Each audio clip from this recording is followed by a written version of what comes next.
Tony Madison, I'm out at the Rusty Coles Fieldhouse with this week's Billy Lankford Memorial Players of the Game. We named All-Star Center Maddox, Caldwell, and the rest of the offensive line your Billy Lankford Memorial Player of the Game as per the WCN crew. We brought in Coach Walt Dupre to help us out this week as well.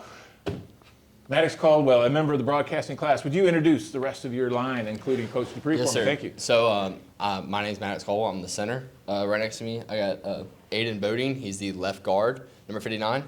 Coach Dupre, he's the O-line coach. Grady Skipper, number 56, the left tackle. Chase Deroy, number 53, the right guard. And Charlie Callahan, the only sophomore in the group, number 75, the right tackle. All right, we are 13-0, a historic season for the St. Michael Cardinals. And you guys are seniors, except for, you're senior, correct? Except for Mr. Callahan here. Tell me how you've kind of seen things come together to get to the point we are right now. Let's start off with Mr. Bodine. Or I'm sorry, Mr. Grady. Say the question one more time. Kind of tell us how things have come together for you the last couple of years and to get to the point we are. We're 13-0.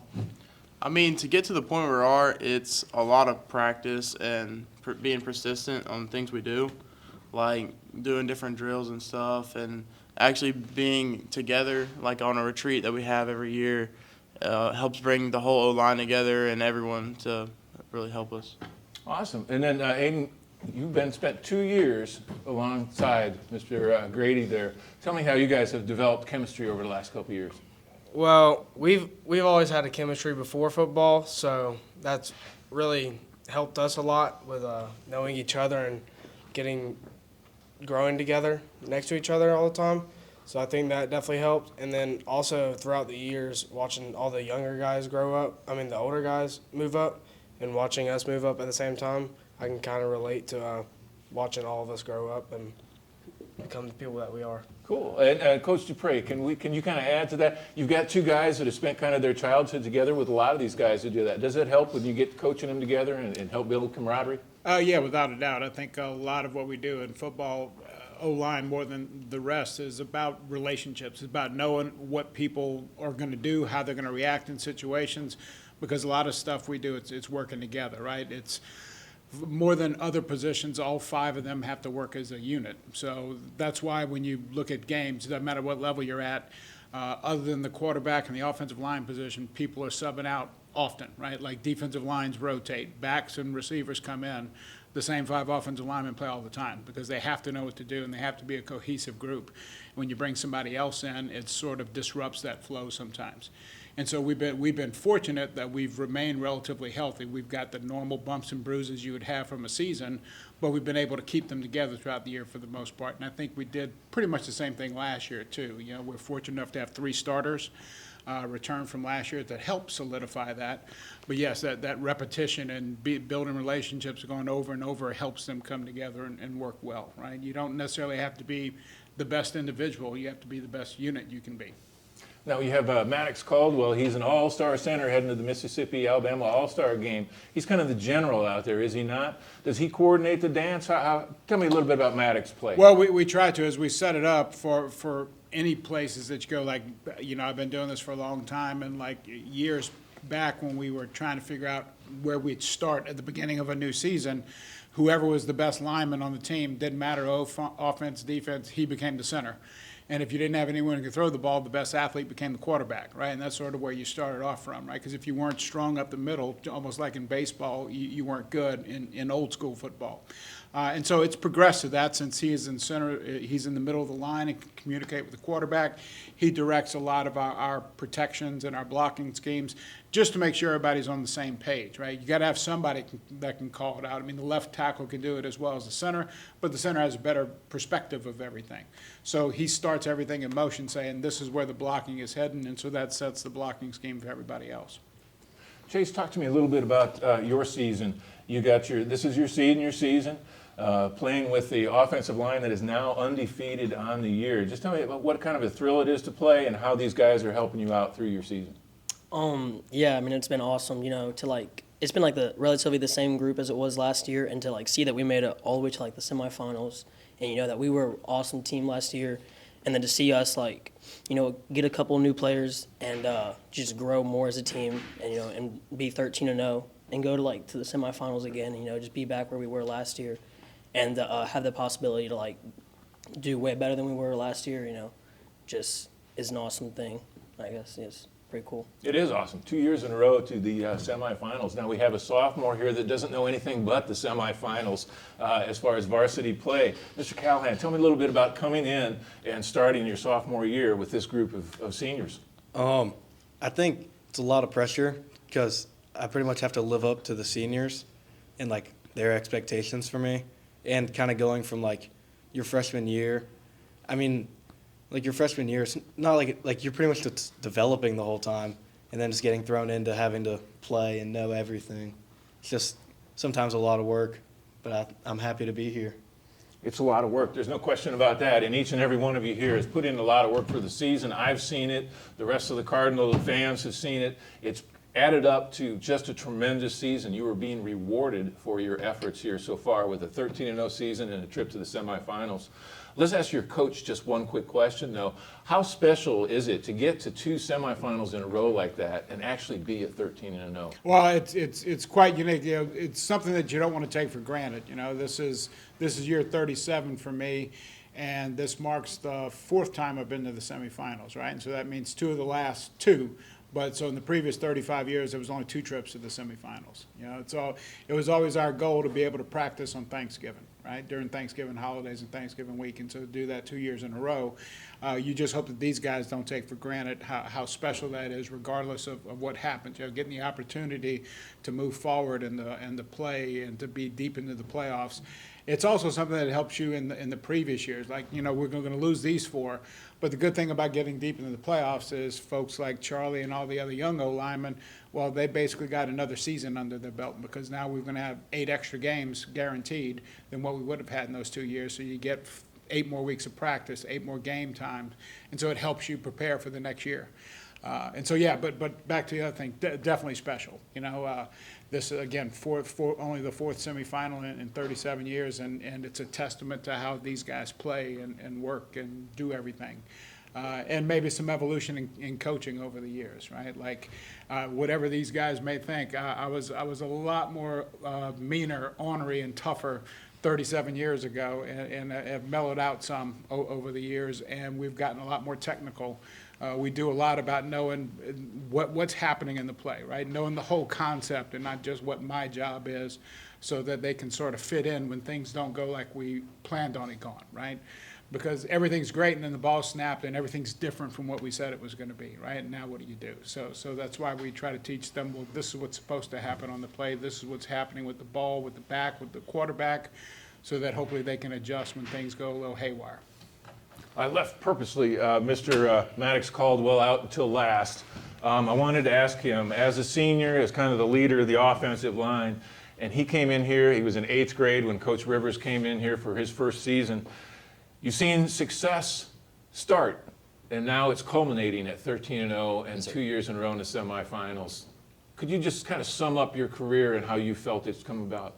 Yes, sir. Well, freshman year I was ineligible, but I was part of the very first ever playoff team here at St. Michael. My sophomore year was the very first year we made playoffs, and we had to go all the way over to Hanley, and we had to travel the very first round and had to deal with that long road trip, and that was hard. But now luckily these last 2 years I've had to develop from barely making the playoffs to now being a 2 seed last year and then being a 1 seed this year, being able to host home.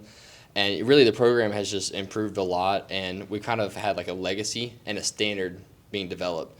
It's not like you just kind of try out there for practice and kind of do your thing, whatever, and then just kind of go home and have fun. It's a standard. Everybody knows whenever you put on the pads and you have St. Michael across your chest that there's a level that you have to play to. And especially from last year, Rocco and John did a great job on leaving a legacy, and I think that we've done a great job on handling that.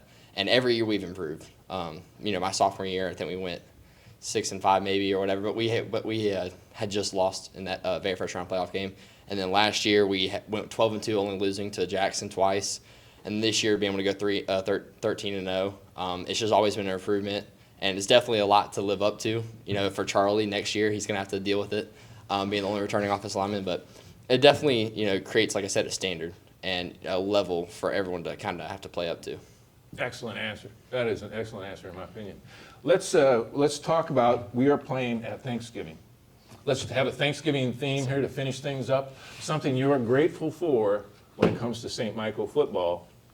Mr. Callahan, let's just start and work our way around. I think I'm grateful for the coaching staff because, most people don't have NFL talent as coaches and just good coaches overall like Coach Dupre. And I just think we're lucky to have that just available to us down here. Excellent. Go ahead, Maddox. I said that, I know, but go ahead, Maddox. I'm definitely thankful for really just the concept of trust, trust from the coaches and from other players, and being able to rely on everybody else around and just kind of being able to work together that way. But I definitely trust. Chase. I'm grateful for like the surrounding players we have, just like the brothership we have as like a whole team, just like count on each other. It's just like big bond between each other, and just to be surrounded by a bunch of awesome guys has really been awesome. Mr. Aiden, how about yourself? What are you grateful for? I'm grateful for also kind of piggybacking off of Chase, the bond that we have, because even if we're down sometimes, we all got each other, lift each other up sometimes. But we also, great atmosphere during school hours and after school hours when we're in practice. They always got a great group of guys around us to keep us in check. And Grady. I'm thankful for the O-line and special teams, because special teams really does have a big impact on the game, little more than you think. I think one game we scored a whole touchdown with all the points we got from PAT and stuff, and making sure that you have good punts and good kickoffs and good returns. It's a really big impact. So that's what I'm thankful for, special teams. Attention to detail.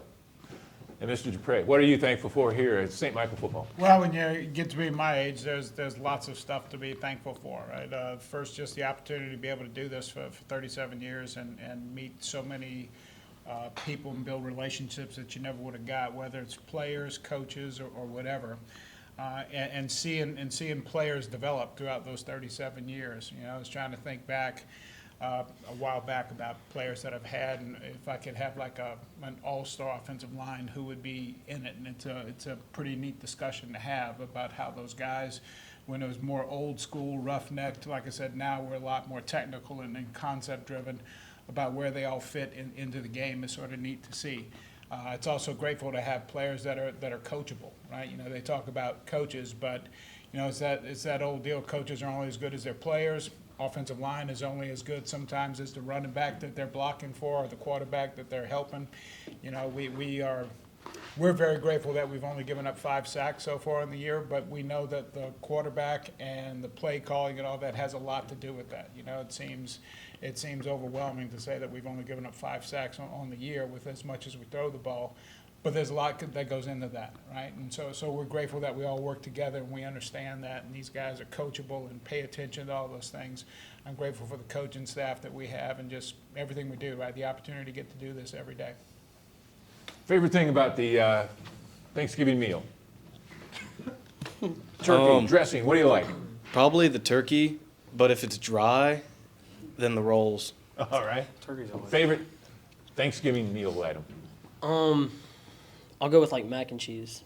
Probably have a whole plate full of mac and cheese. All right. Such a classic. I'm going to have to go mac and cheese and stuffing.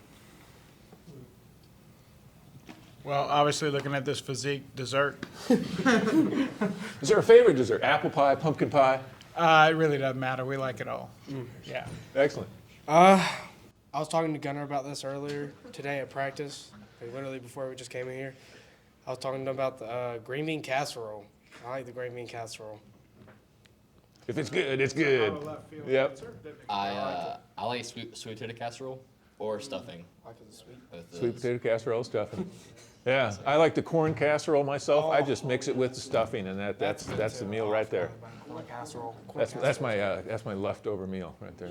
Corn casserole actually sounds. I kind of hide it so everybody doesn't last till the next day. All right, well, thank you very much. The St. Michael Cardinal offensive line, your Billy Lankford Memorial Players of the Game, tomorrow or Friday night against Jackson. Come out and join us here on the Wild Cardinal Network. Thank you, gentlemen.